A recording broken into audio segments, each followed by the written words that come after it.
પાછળ પણ આવા જ કારણો હતા કે બુદ્ધિજીવી લોકો અને રાષ્ટ્રપ્રેમ નહોતો એ છટારિયા. આવા બધા ઘણા બધા કારણો હોય. પણ મારે તમને એક વર્ષ એથી પણ આગળ હજારો વર્ષ પહેલાની નહીં પણ અમુક એક વર્ષ પહેલાની સિકંદર વખતની વાત કરવાની છે. સિકંદરનું નામ કેટલાય સાંભળ્યું છે? ઊંચો હાથ કરે. બાજુવાળાએ નહીં, આપણે સાંભળ્યું હોય તો ઊંચો હાથ. Very good. બહુ ઓછા વધારે સાંભળ્યું પણ ઘણા બધા નથી સાંભળ્યું. સિકંદર ભણવામાં આવે છે, પોરસ અને સિકંદર. જોજો ચોપડી ખોલજો ક્યારેક સામાજિક વિજ્ઞાન. સિકંદર વિશ્વ વિજય કરવા માટે નીકળો અને મનમાં એક ઠાણ નહીં લીધું તો દ્રઢ સંકલ્પ વાળો માણસ હોય ને એને દુનિયાની કોઈ તાકાત નમાવી શકતી નથી. યુગ યુગ સે ખડા હિમાલય હટતા નહીં કભી ભી પગભર. જો મનમાં એક વખત ઠાની લેવામાં આવે તો હજારો વખત નિષ્ફળતા મળે ને તો પણ કરોડિયો એનું ઝાડું બાંધી જ લે છે. બાંધી લે કે નહીં? બરાબર. અને આપણે એકાદ બે પ્રયત્ન કરીએ અને પછી એ કામને છોડી દઈએ નહીં, નેવર. કામને વળગી જ રહો.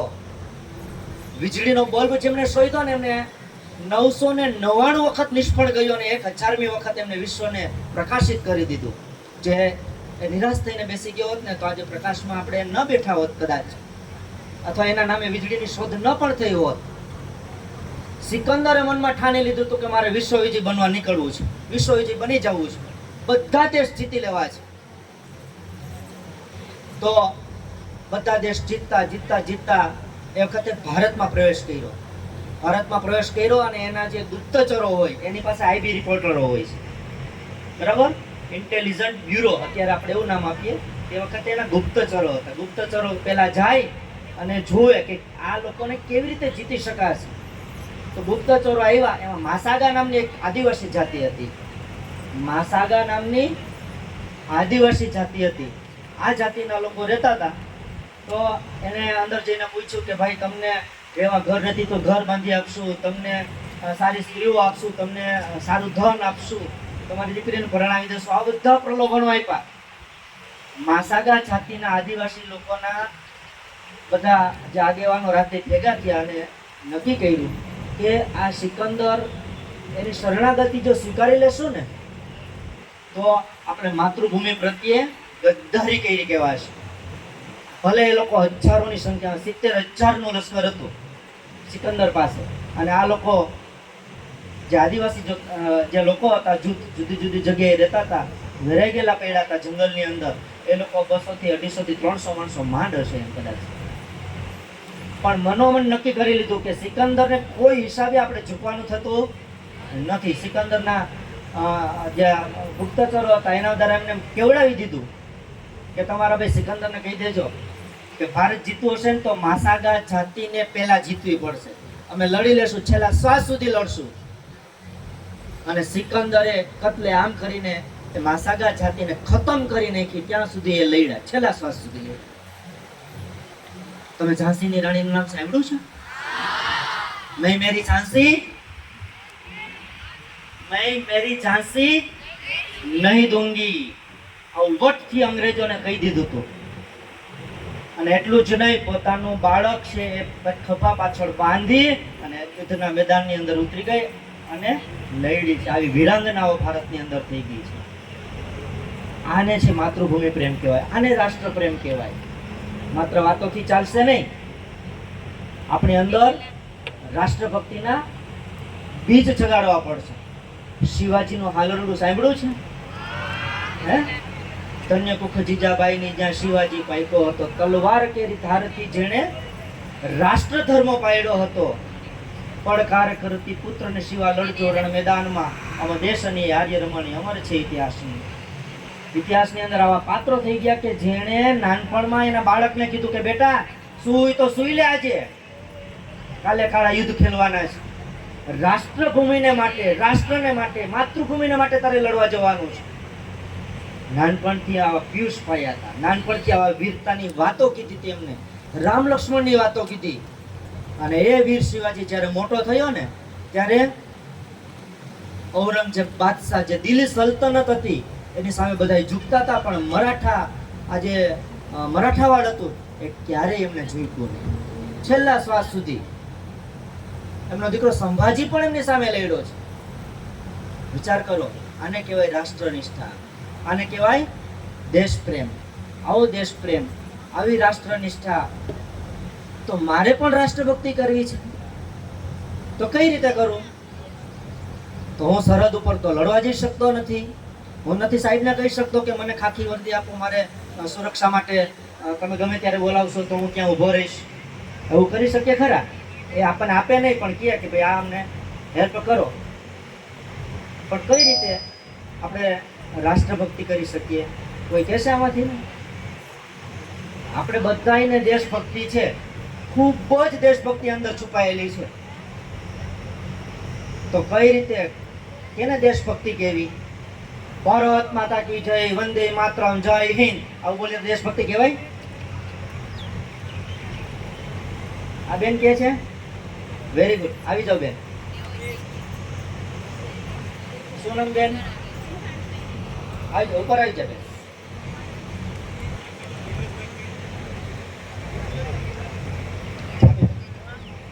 વાહ, એકવાર બેન માટે જોરદાર તાલી. જોરદાર તાલી. આવી મરેલ બેલ તાલી અહીંયા આવી યાર. આપણે કેવા કેમ આવ્યા છે જો તો ખરા યાર.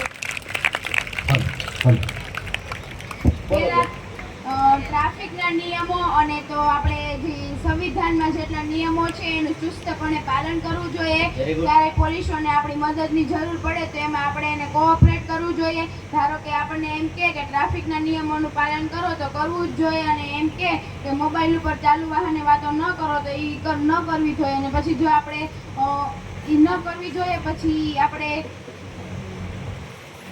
સરસ, વેરી ગુડ. એક પણ જોરદાર તાલી. આ બધાને ખબર છે, પણ આવીને બોલવું ને એ અઘરું છે. બરાબર? કે આપણને જે નથી ગમતું એ પહેલા નહીં કરવાનું. બરાબર? આપણે કોકને લાફો મારીએ, આપણને કોઈ લાફો મારે તો ગમે છે, તો આપણે કોઈ લાફો નહીં મારવાનો, એટલે ઝઘડો નહીં કરવો. આ દેશભક્તિ છે.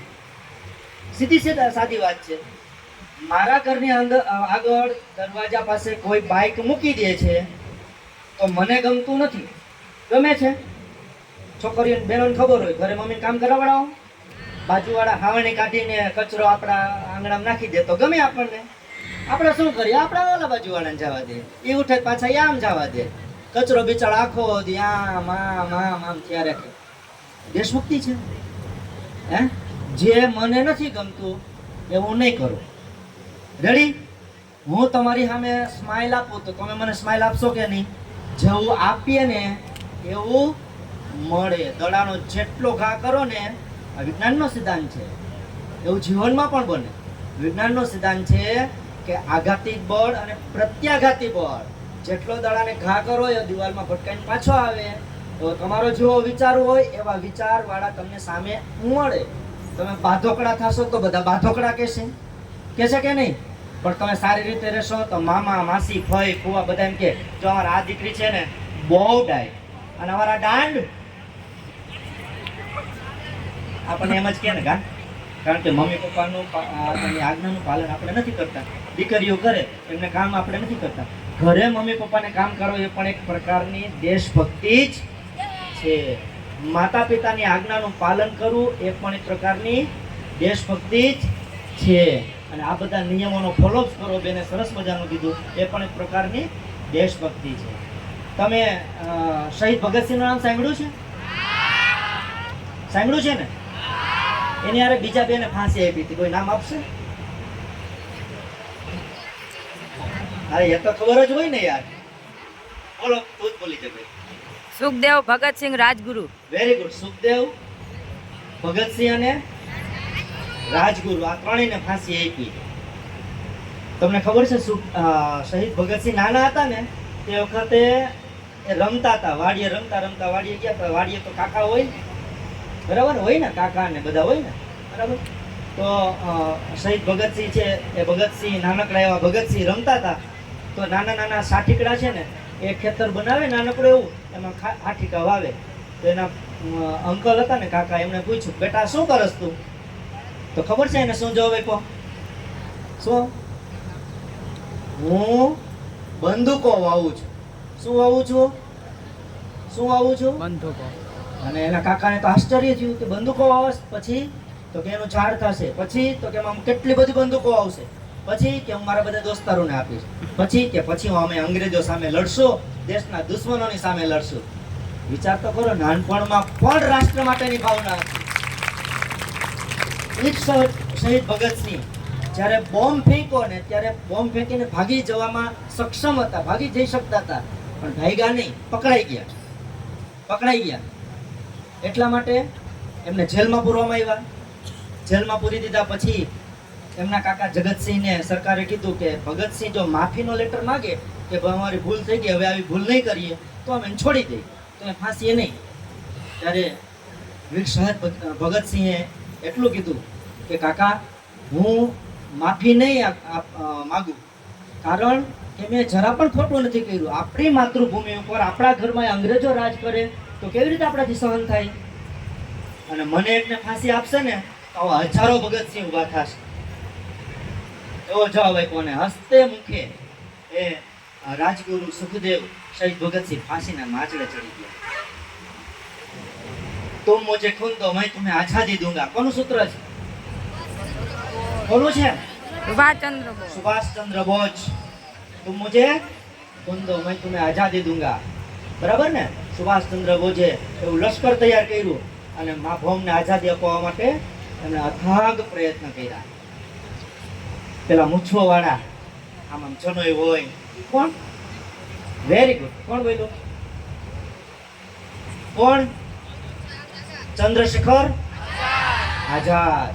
એ નાના હતા, તમારી જેમ જ શાળાની અંદર ભણતા હતા. તો તે વખતે એક જુલુસ નીકળ્યું, એટલે એક સરઘસ નીકળ્યું. સરઘસની અંદર બધા બોલે જતા હતા વંદે માતરમ, ભારત માતા કી જય. તો નાનકડા એવા આ ચંદ્રશેખરને પણ થયું કે મારે પણ જોડાવવું છે. તો એ પણ જોડાણા. તો ચંદ્રશેખર જોડાણા અને બોલતા જે બધાની સાથે વંદે માતરમ, ભારત માતા કી જય, જય હિન્દ, આમ બોલતા જાય, હાઈલા જાય. એમાં અંગ્રેજની પલટન આવી, પોલીસ પલટન, અને એમણે ગિરફ્તાર કરી લીધા. ગિરફ્તાર કર્યા અને પછી એમને કોર્ટમાં રજૂ કરવામાં આવ્યા.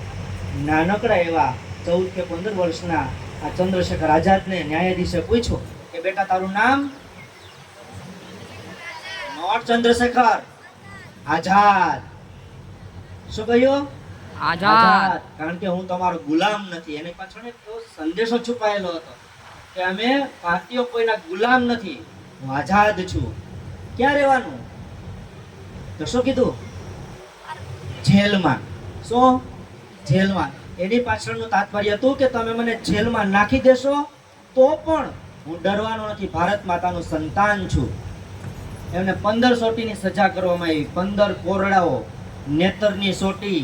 આ લોકો જ્યારે કોરોના હતું ને તે વખતે ટ્રાફિક નિયમો ને બધું નિયમોનું પાલન કરવા માટે કોઈને પકડી જાય ને તો એક ખોટી મારે ને તો અઠવાડિયું લંગડા હાલે. એવી ભારે હોય ખોટી આ લોકોની, આ પોલીસ કર્મીઓની. અને ફટાફટ મંડે ગુનેગારો તો ફટાફટ મંડે સાચું બોલવા. બરાબર? અને આપણા જેવા મહિને ઊભા ન થાય. ગુનેગારો થોડાક એવા હોય એટલે અઠવાડિયું સુધી હાલે એમ. એવી નેતરની 15 સોટીની સજા કરી. ફરતી બાજુ જેલના ચોકની અંદર, ફરતી બાજુ જેલની અંદર જે હતા એ લોકો બેઠા હતા અને હાથ બાંધી દેવામાં આવ્યા, પગ બાંધી દેવામાં આવ્યા. એક એક સોટીએ જલ્લાદ એટલે પહેલવાન, અટ્ટો માણસ, એક સોટી મારે તો વંદે માતરમ મોઢામાંથી નીકળે. ઓય બાર, ઓય માં, એવા શબ્દ એના મોઢામાંથી ના નીકળ્યા. એના મોઢામાંથી શું નીકળ્યો? વંદે માતરમ, ભારત માતા કી જય, જય હિન્દ.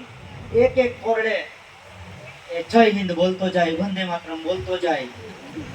જલ્લાદે 15 સોટી મારી લીધી તો જલ્લાદ થઈ કો, નાનકડો બાળક થઈ કો.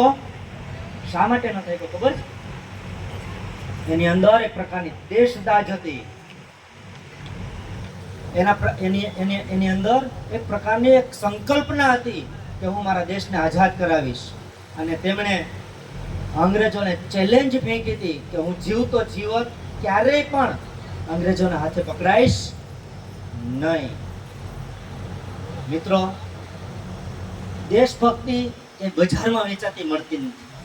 રાષ્ટ્ર પ્રત્યેની ભાવના, રાષ્ટ્ર પ્રત્યેનો આપણી જે લાગણી છે બજારમાં ક્યાંય વેચાતી મળતી નથી. પણ તમે જ્યાં ભણો છો, જે શાળાની અંદર ભણો છો, જે વિષય ભણો છો એ વિષયમાં પારંગત થઈને તમારી કેપેસિટી પ્રમાણે તમે આગળ વધો ને, એ એક પ્રકારની રાષ્ટ્રભક્તિ છે. ધોરણ 9માં અત્યારે કદાચ ખબર નથી મને, એક ગીત આવતું, ભારત માતા અને એક વિદ્યાર્થી હોય કે મામે પડલિક કરો મેટુંગા જંજાલ. એક વિદ્યાર્થી એમ કહે છે કે હું સૈનિક બનીશ, એક વિદ્યાર્થી એમ કહે છે કે હું ડોક્ટર બનીશ, એક વિદ્યાર્થી એમ કહે છે કે હું વૈજ્ઞાનિક બનીશ, અને એક વિદ્યાર્થી એમ કહે છે કે હું ખૂબ સારો માણસ બનીશ. આવી રીતના એક વિદ્યાર્થી છે ને, એ ભારત માતાને આશ્વાસન આપે છે. સરસ મજાનું કવિતા છે, ગીત છે. તો મિત્રો, શાળાની અંદર જ્યારે પણ આવી કોઈ વાત આવે કે કોઈ પણ વાત આપણા વિકાસને માટે હોય, આપણા પ્રગતિને માટે હોય, તો એ વાત છે ને એ આપણે આત્મસાત કરી લેવી. કારણ કે હું ભારતનું સંતાન છું, ભારતનો નાગરિક છું, દરેક નિયમોને ફોલોઅપ્સ કરીશ. અને એ જ તમને એક હું ઉદાહરણ આપું. એક નાનકડો લોખંડનો ટુકડો તમારા ઘરે ભંગારમાં પડ્યો હોય, ઘરે પડ્યો હોય, આગળ ન સંભળાતું આ બાજુ, નાનકડો લોખંડનો ટુકડો ભંગારમાં મમ્મીએ ક્યાંક હાથમાં આવે એટલે ખૂણામાં ઢગલો કર્યો હોય, ભંગારવાળો આવે એટલે એ ભંગાર એમને દઈ દે.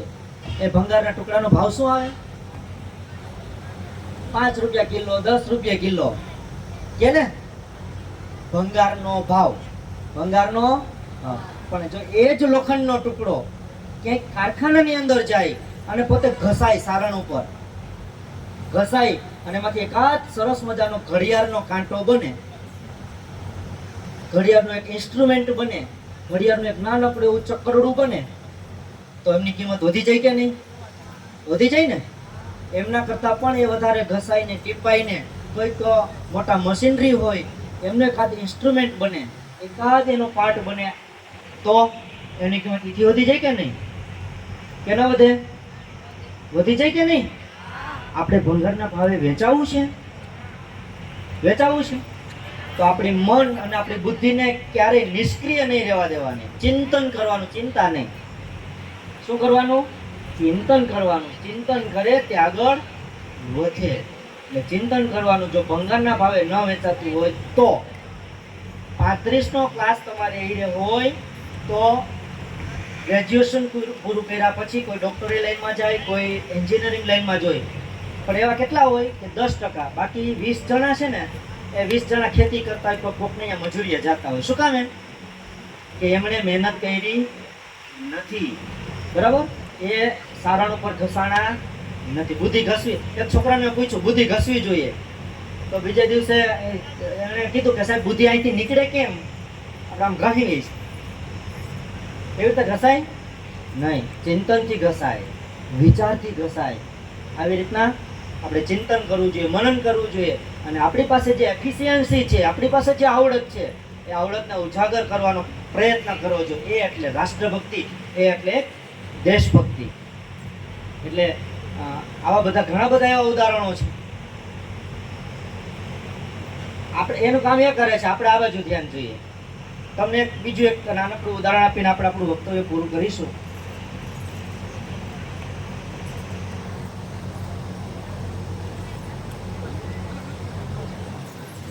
આપણે એક નાનકડું એવું એક્ઝામ્પલ આપણે આપી દઈએ, પછી આપણે પૂરું કરીએ.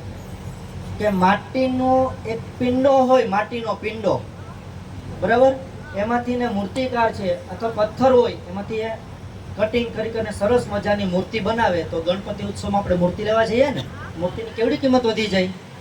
જે માટીની કિંમત કંઈ જ નહોતી, એ માટીની કિંમત કેટલી બધી વધી જાય. એમ આપણે પણ એક ધૂળ જેવા, પિંડા જેવા છીએ. પણ જો આપણે આકાર આપવો હોય સારો, તો કંઈક ઘસાવવું પડશે, થોડુંક સહન કરવું પડશે, ક્યાંક ને ક્યાંક આપણે વૈચારિક રીતે પણ આગળ વધવું પડશે, તો જ આપણો વિકાસ થાય. બરાબર? હવે છેવટે છે ને એક તમે, હું જે બોલાવું તમારે બોલવાનું છે. બરાબર ને? બોલશું આપણે બધા?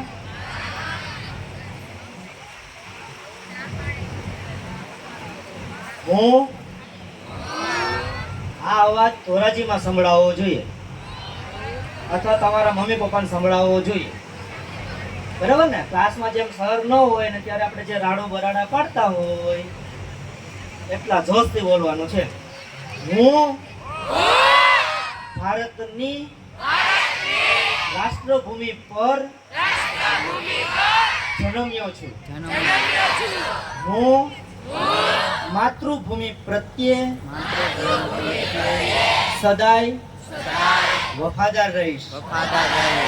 હું તેમનો સેવક બનીશ તેમનો સેવક બનીશ અને અને જિંદગીભર જિંદગી પર હિત રક્ષક રહીશ. हित रक्षक रहीश. હવે હિન્દીમાં, मैं भारतीय हूँ, मैं भारतीय हूँ, मेरे शरीर के कण कण में मेरे शरीर के कण कण में भारतीयत्व का भारतीय का संचार हो रहा है. संचार हो रहा है. આ જો કે આપણે ઊભા થઈને બોલવાનું છે. ઊભા થઈ જાઓ બધા.